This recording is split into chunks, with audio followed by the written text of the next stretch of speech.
Here we are in the middle of May. We're finally wrapping up. We just got a few leftover logs remaining here on the landing site. This has been a rewarding and really fun experience here as we are wrapping up our pulpwood timber harvest. Now, I've been able to witness 4 different logging operations during my time, and I've learned some valuable lessons along the way. It seems like the job almost always seems to go to the highest bidder, paying top dollar for the landowner's timber. And I completely understand that. But is the highest bid also keeping the future of your timber in mind and future harvests? My brother and I, we went with a timber company with the highest bidder on a 20-acre timber harvest just a couple of years ago.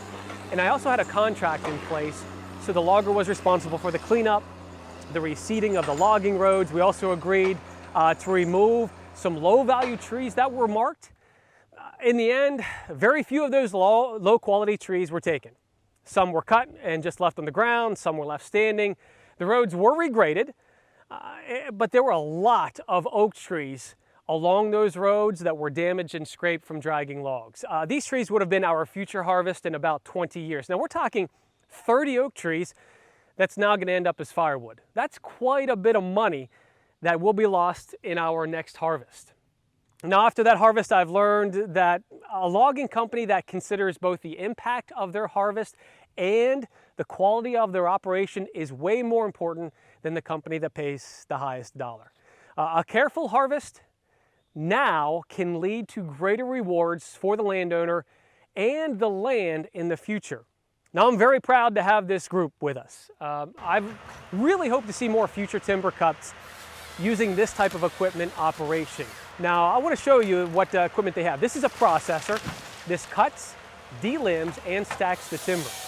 All of the remaining limbs are placed in front of the processor, which actually acts as a barrier between the machine and the ground. Now, this greatly reduces and crushes the limbs for faster decomposing. Of all timber projects, the processor, I feel, is by far the least intrusive to a woodlot. Now, a processor is not a feller buncher. I don't have any video of a feller buncher, but if you go to YouTube and search feller buncher, I'm sure you're going to find out exactly what they do. A feller buncher does not process and delimb the log at that location. Instead, the trees are bunched together, processed at a specific landing site. I still think feller bunchers are a solid choice for high volume timber harvest, but the processor, I feel, does a much nicer job evenly distributing the limbs. Now, there's no dragging of trees with this operation, which is by far the most important to me.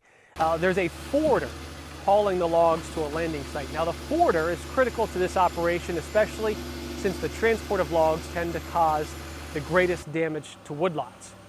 The forwarder, best way to go with high volume pulpwood cuts like we had on this property. Once the forwarder makes it to the landing site, it sorts out the logs based on the quality and condition. Some of the nicer logs can still be used as saw timber, with the majority still going for pulp. Now, I'm not against using a timber jack and dragging logs, which has been done for a long time and will continue to be done, especially on smaller properties and woodlots. I've just learned that a logger that has the best interest in the landowner and the land, in my opinion, is a better choice.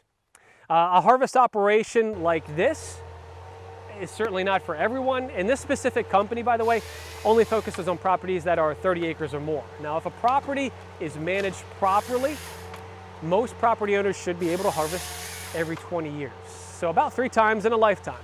This is the second time this property was harvested during my lifetime, so I'm looking forward to perhaps seeing another timber harvest in about the next 15 to 20 years with the trees that we do have after our pulpwood cut.